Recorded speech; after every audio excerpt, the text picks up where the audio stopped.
God for the opportunity to stand here before you and share a few minutes.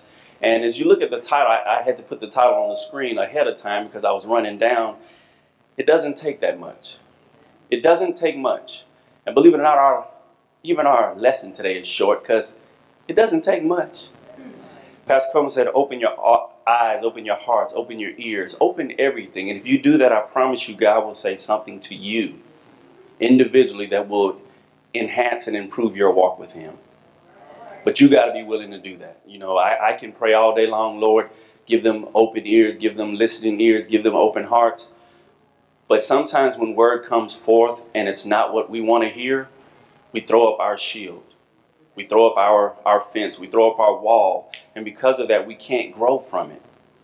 And it's a lot of times it's exactly what we need to hear because it's us that is having this problem. But because it's my problem, Brother Cody, look, okay, this is where I kind of black out for a moment. And then, okay, they sing it again. Now let me cue back in. Open your ears, open your hearts, and let the Spirit speak to you. That's my deepest prayer. Now, you guys should have already gone to Galatians 5 and 9. Have you gotten there yet? Wonderful. It says this, a little leaven leaveneth the whole lump.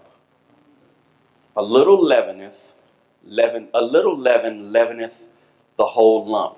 That's King James Version of one bad apple spoils the bunch.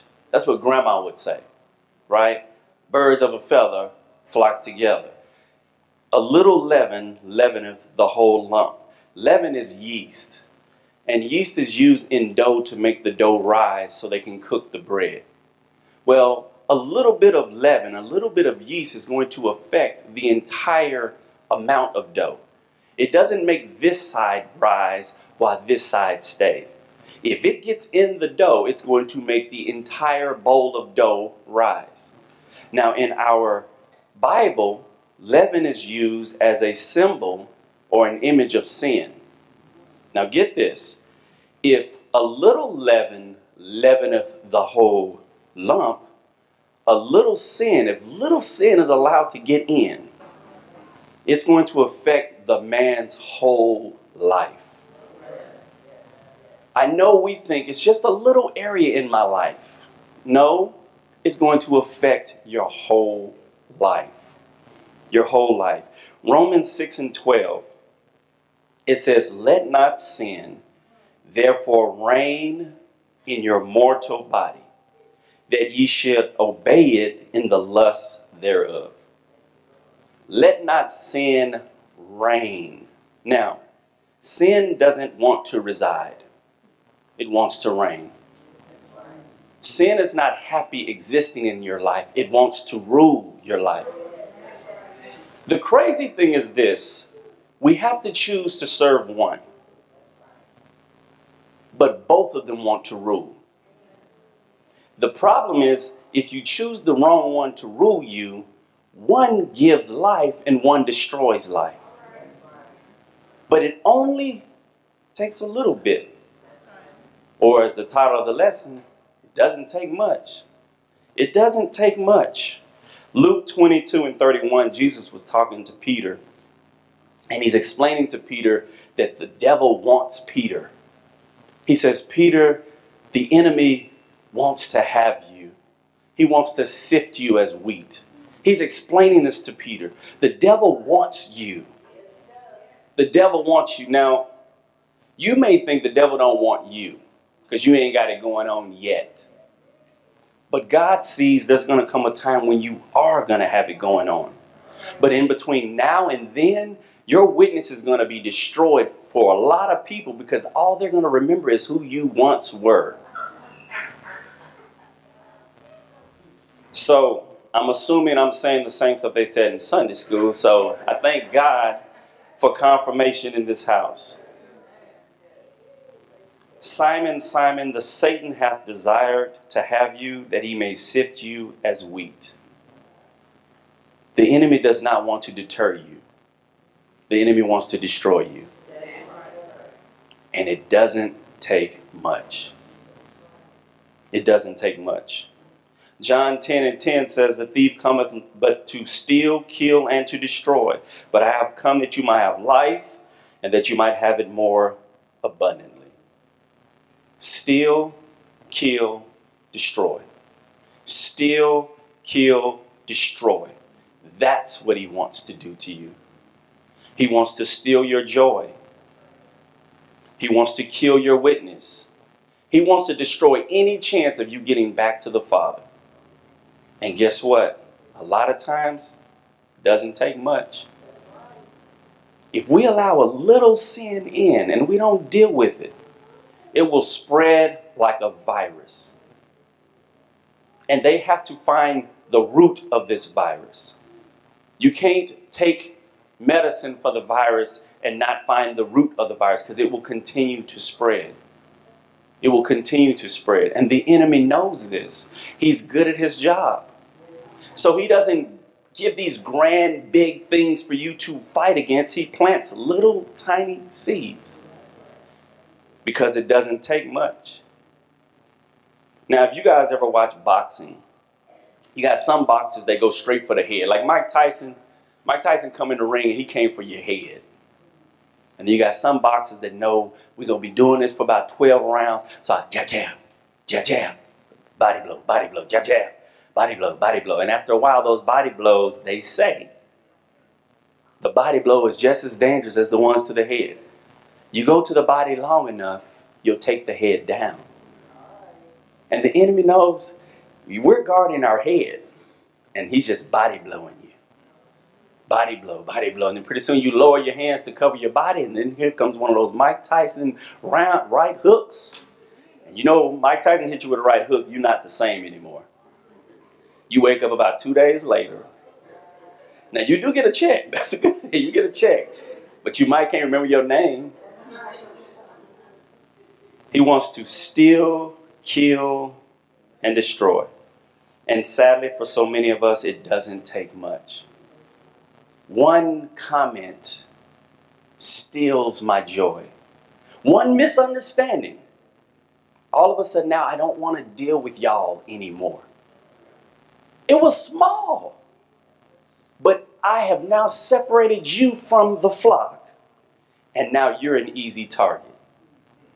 See, as long as you was with the group, yeah, I still threw jabs at you, but I couldn't kill you.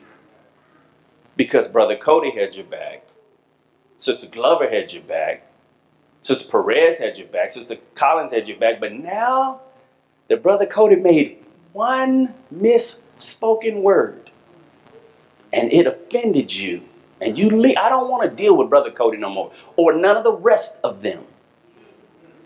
And now you're out there by yourself. And the enemy wants to sift you as wheat. I think about us at our church. We have so many people who are using excuse for why they are not here. And the enemy is slowly killing them. They may not see it. You and I see it. But they will hold on to pride and stay out there with the wolf. Instead of come back and let's talk about this. What's the word they use when a husband and wife get back together? Reconcile. Yeah, let's reconcile. A lot of times when you reconcile, it's stronger than it's ever been before. But the enemy wants to steal, kill, and destroy. And you don't have no idea that he's already stolen so much from you. You have no idea that he is slowly killing you. And if we're not careful, we'll look up in the end and we will quote to the Lord our accolades. And we'll say, Lord, I cast out demons in your name. Okay, let's scratch that one, because that one's like far-fetched for some of us. Lord, I taught Sunday school in your name. Lord, I was an usher in your name. Lord, I worked in the kitchen to make sure they ate in your name. I taught Bible study in your name. And he's going to say, whoa, I don't know who you are. Depart from me. Then we find out we've been destroyed when we thought we were good. And it doesn't take much. It doesn't take much. When we walk or live outside the will of God, we leave ourselves exposed, like I told you, that little sheep. We walk this way. We live this way. We stay outside the will.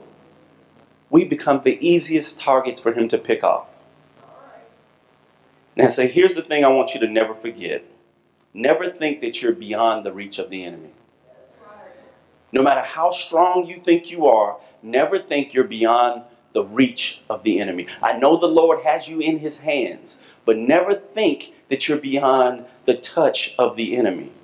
Maybe he can't touch you, but he will touch someone and get to you.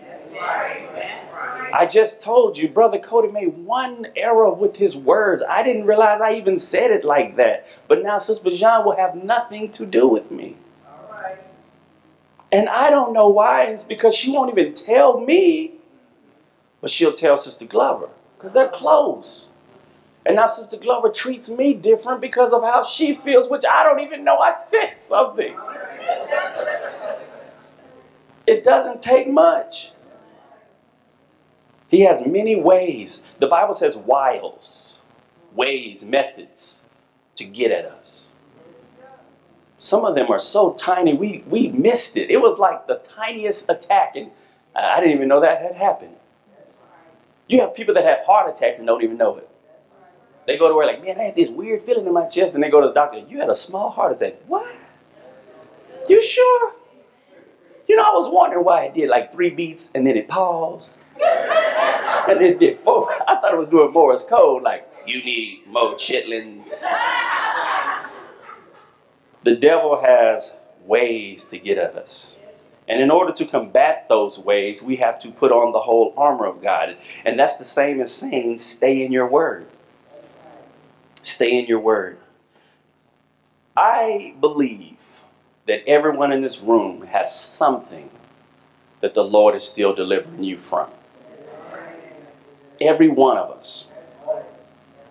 And the enemy will use that exact thing to keep you occupied and distracted from doing God's work.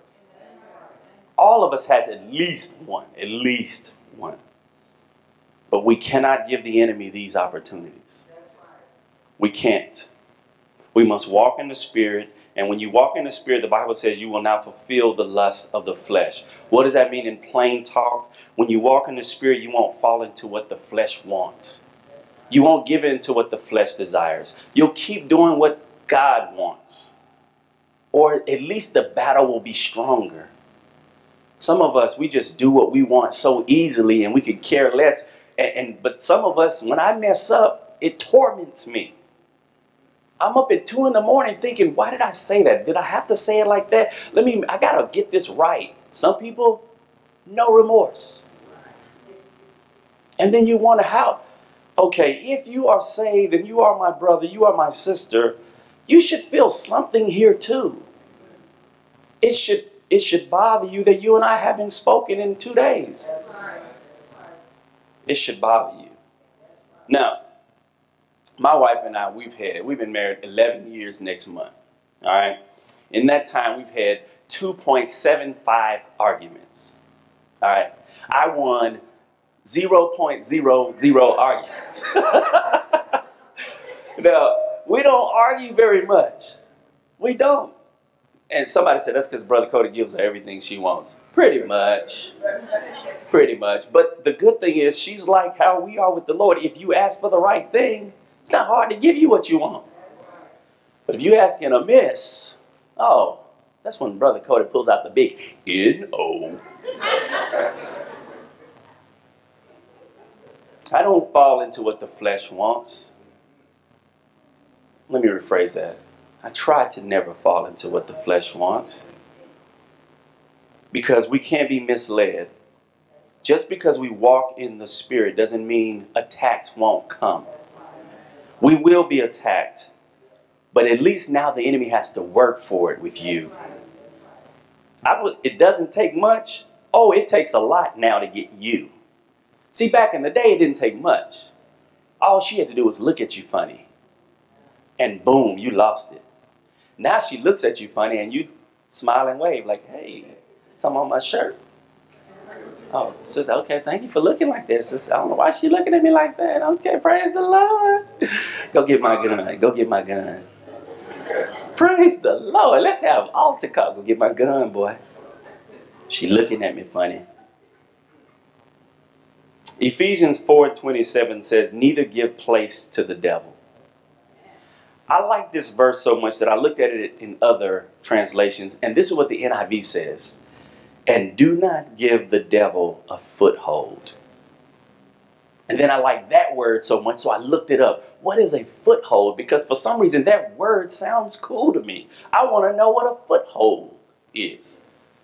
And according to one dictionary, it says it's a place where a person's foot can be lodged to support them securely, especially when climbing.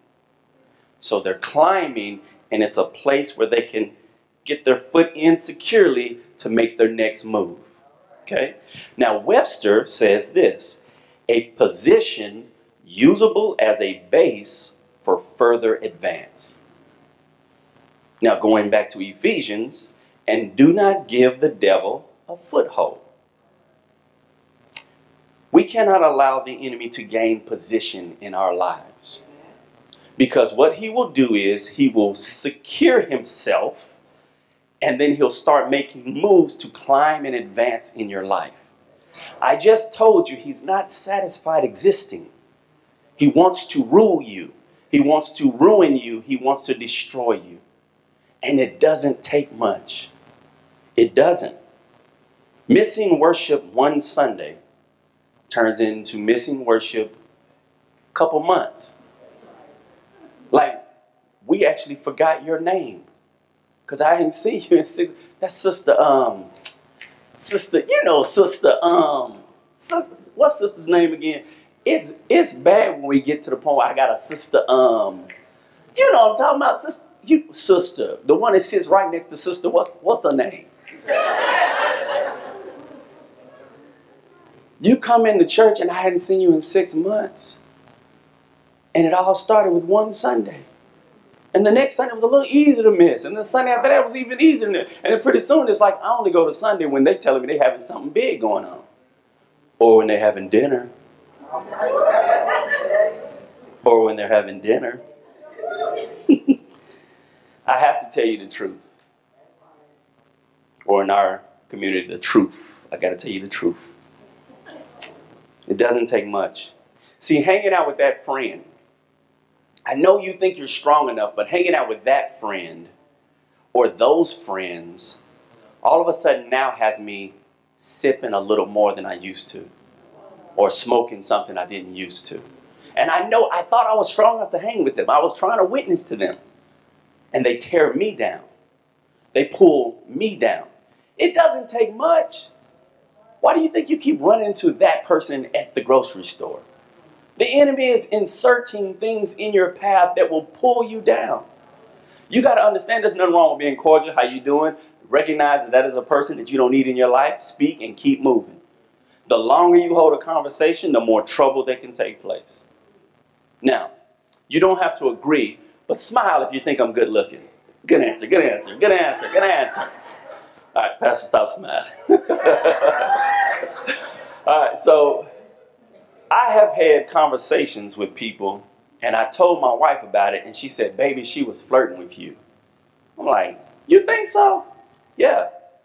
So from that day forward, I avoid that lady. Or at least a situation where we have to have an extended conversation. Because maybe she does have an agenda. I don't know, because I don't have that agenda. But so when she comes at me like, how you doing? All right, finna go make some copies. I'm a PE teacher. I make 2 copies a year, but I'm finna go make some copies. Again, he always making copies when he sees me. Yes, he does. I'm not going to give the devil a foothold. I tell you years ago, well, it might not have been years ago, Pastor Coleman, you said something to the effect of, the only thing that's keeping us from doing what our flesh is wanting is opportunity. Like literally, the opportunity hasn't presented itself yet. The thoughts are there. Stuff is moving into place, but the opportunity hasn't come. And we're thinking, nah, I'm strong enough. I would never do that. That's because the opportunity hasn't presented itself. And as soon as it does, then the battle of your life will begin. So what we do as believers to make sure the opportunity doesn't come, we watch our steps. We watch our words. We walk in the Spirit to make sure we don't fulfill what our flesh wants. It doesn't take much. And maybe I didn't call your weakness. Maybe I didn't call my weakness. But please believe me, we are all only one step away from falling into our temptation. The thing that we can't do is we can't fall into the trap of being self-righteous. Because my sin don't look like your sin, I'm better than you. And I think this is probably the biggest problem we have as believers. Because we think we've gotten so much further in our walk than another, we judge them for their error. And God is like, Brother Cody, you better be quiet. Because your test is coming. And not only your test, I'm going to actually give you the same test he failed so that you could see, you failed it too. But I was so adamant, how could he fall into that? How could she not see that trap coming? Because that's not my area of weakness. What we've got to learn how to do is pull a brother or sister out of the trap, not kick them while they're in the trap. At least I don't do what she does. At least I don't do what he does. That's what we do. We compare sinfulness. Now think about what I just said. We compare sinfulness as to say, I only have a little problem in my life. It doesn't take much. I know yours is little to you. But then when God weighs sins, adultery, murder, same. Lying, theft, same. Well, I just tell a little lie every now and then. It doesn't take much. What happens when you tell a little lie? You got to tell another one to cover the little lie. Pretty soon you're in a web of lies that you can't remember, so you just got to keep lying. So I just lie all the time. So I'm going to have a t-shirt that says cheater, and then one that just says liar. Some of y'all are like, what can I get one of them shirts at, Brother Cody? You got to get your own. You got to get your own. Now, if you have a setback, the key is to hurry and get back. That's the key. Now, we honor David as a man after God's own heart. God honors David as a man after God's own heart. We don't honor him as that because he was perfect. We honor him as that because he was persistent. When he failed, he got up, he got back to God. He cried out to God, please, take me back. Please don't let your salvation, the joy of your salvation depart from me. Whatever you do, don't take your Holy Spirit from me. This is what he prayed. And our prayer should be the same. If we have a setback, get up and get back. Because the enemy wants to steal, kill, and destroy. Now, sports are over. Brother Cody's going to go through withdrawal for about 2.5 months until football starts.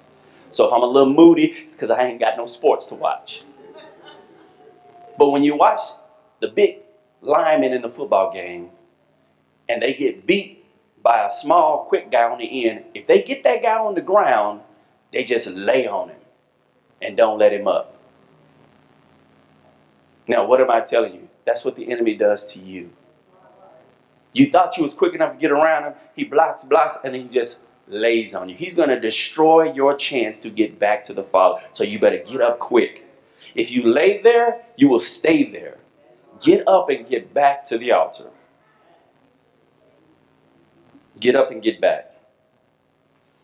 Now, I know this first part of the message may have seemed gloomy, but just as it doesn't take much for sin to ruin our lives, it doesn't take much of Christ to change your life.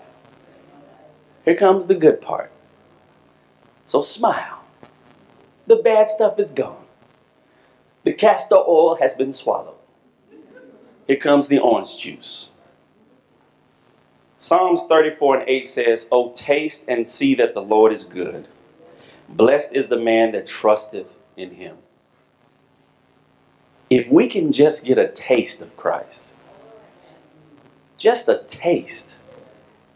I mean, just a taste of Christ. If you could just sample him. You ever go to Sam's, they give you the samples, and you come back a few seconds later, like, I couldn't remember what it tasted. Let me try it one more time. I'll be back. Let me try it one more time, because I'm really debating on this. You done ate a whole burrito. Don't you try it. So when I leave Sam's, I'm full when I leave. I don't even eat dinner. It's like, baby, let's head to Sam's. You know, the kids need dinner. If you just taste him. Have you ever been at the cookout and you fix your plate and you get a little bit of everything? Your plate's about 2 miles high. And you start eating that. And then you finally get down to the baked beans and you taste those baked beans. And they be so good. Like when you taste it, like you almost heard the angels sing. Like, this is the bomb. Then what did you do? You got to, hey, who cooked the baked beans? You had to know who cooked those. I want to know who cooked the baked beans. Oh, Nancy cooked them. Sister Collins, you cooked the baked beans? Yeah, brother. This is what she'll do. Were they any good? She know they're on the bomb. You think they was good? I thought they was a little too. No, they was the best baked beans I ever had. If y'all think I'm lying, next time compliment on some shit. You think they was good? I don't. You know, they tasted like they wasn't all the way ready. Well, can I have the rest of the pan? Because I think the other people was talking about them. You find out how good those beans are. You find out she cooked them. You go back for seconds, but now you go back and all you have is a plate full of beans. I don't want to use my space for nothing else. Brother Coach, you gonna eat all them beans? Yes, I am. And my wife was like, baby, you gonna eat all them beans? Yes, I am. Then you sit down and you savor those beans. You eat them real slow and you keep looking at other people go back for more. You're like, I hope they save some for later because I'm gonna take some of those home. And then you get around other people and you tell them about Sister Collins' baked beans. Every time you hear the word baked beans, man, let me tell you about something I had before. Have y'all ever done that? You brag about a meal you had 7 years ago, how the lobster was the best lobster you ever had. That's the same thing that happens when you taste Christ. You have to tell everybody. You have to, because he is so good that I have no appetite for anything else. All I want is more Jesus. All I want is more baked beans. It's nothing like those baked beans. Now, do I have any saved people in the room? Saved people. Yeah, three of us. All right, good. Okay, I saw a few more hands. Yeah. 7 of us. Okay. 9. Okay, great. Guess what? Doesn't take much to get saved. Brother Cody's got on a jacket and slacks today. But if I wore shorts and a t-shirt and we were on the beach in Hawaii and I was teaching you this same message, do you think the Lord would say, you got to get into a regular church and then give me your heart before I can save you? No? Okay. What if Brother Cody's English is not perfect and he doesn't really know how to say all the glamorous Christian words, but he really does help you find Christ? Does Jesus go, okay, wait till you get before someone who knows what they're talking about before I can save you? No. It doesn't take much. Many of us in this room have never led anyone to Christ because we feel like we have to do something special for that to happen. The only thing you got to do special is open your mouth. Tell them about the goodness of God and how you've tasted him, and then tell them how they can taste him as well.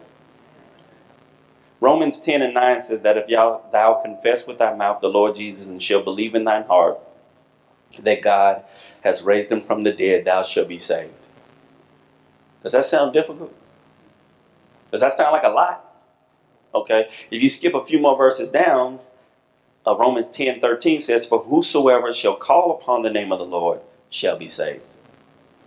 Confess, believe, and call on his name. Do you have to come to this altar to do that? No, but it's a great thing to do. It's a great thing to walk down when the opportunity is offered for you to come down and give Christ your heart. But if you stayed in your seat and you called out to his name and you believed in your heart and you're willing to confess that he is Lord, you can be saved right where you sit. We don't have to do something miraculous and special and grand for God to save you. It doesn't take much. So, I'm saved now. Now what? How do I live saved? Okay? How do I stay saved? Okay? How do I show Jesus I really love him? Write this verse down and never ever forget it. John 14:15. It's hard to even forget because it's 14:15. 14:15, 14:15. Everybody say 14:15. It's in your head now. John 14:15 says, if you love me, keep my commandments. It doesn't take much. It doesn't take much. If you love me, keep my commandments. James 4:7 says, submit yourselves therefore to God, resist the devil, and he will flee from you. I started off showing you how it doesn't take much sin to ruin your life. Now I'm showing you that it doesn't take much of Jesus to change your life. Here it is now, you're finding out exactly what it takes to defeat the sin. Submit yourself to God, resist the devil, and he'll flee. Obedience and submission to God makes resisting the enemy a real possibility. Some of us in this room feel like we don't have the power to say no to him. Like we can't, I can't get past this. This really has a hold on me. It does, but you have not submitted yourself to God. Because once you submit yourself to God, he makes resisting the enemy possible. You now have the power to say no. To say no, to mean no, and to never go back to it. But if you have a setback, get up and get back. Without God's power to resist, the enemy laughs at our attempts to stop him. He just laughs at it. Your attempt to stop me means nothing because you have no power behind that. So, here's my last question before I go to my seat. Do you want to live your best life? Yeah, 2 people. You want your most fulfilled life? Yeah. You can start doing that today. Today. Now I feel like one of those infomercials. For $29.95, order yours today and get another one free shipping. You can start today. All honesty, today. You do not have to leave this building the same. Today could be the beginning of the best years of your life. And if you were really listening to me, you'd realize it's going to take confession, a trusting and believing heart, obedience, and resistance. And to me, it's not asking too much. What does Romans 12:2 say? Romans 12, 2. This is our reasonable service. It's reasonable. What God is asking us to do, reasonable. It's reasonable. He's not asking for too much. So it doesn't take much for the enemy to ruin your life, but it doesn't take much for the Lord to save your life. So when you leave today, if you have not accepted Jesus, I beg of you, I pray that you will find your way to the altar. Again, maybe we've played church in the past. Maybe we've never really tasted him. If you've never tasted Jesus, you can't understand how other people have that praise in them because you haven't tasted it. Until you've had the baked beans, you'll think I'm lying when I tell you how good they are. You'll think I'm exaggerating when I tell you how good they are. But when you taste it, Oh, you're like, oh no, Brother Cody was right. These are the bomb. Sister Collins started getting marriage proposals. Hey, what you doing next Thursday? You want to marry me? I thought all ice cream was the same. Until one day I had a small pint of Haagen-Dazs ice cream, bourbon praline pecan. It was the best ice cream I've ever eaten. And I will tell everybody I meet that until the day I die. It's so good that I went to Publix, and I went to Kroger, and I went to Walmart, and I could not find it on the shelf. So I went to Publix, and I said, hey, I want this ice cream. How do I get it again? They called the Haagen-Dazs people. They put it on the shelf. They called me. They say, Mr. Cody, we have the Haagen-Dazs back on the shelf. I said, I'll be right there. I got to Publix. I bought 3 of them. Now, a pint of Haagen-Dazs costs $5 and some change. Now, I'm cheap. I promise you, I don't spend money like that, but that's how much that's worth it. I spent $20 on ice cream and was mad that my wife wanted some. I took one to my mother-in-law's house. Sister Collins had a little bit of it. Was it good? Wonderful. Wonderful. Yeah, she owes me a pint of ice cream.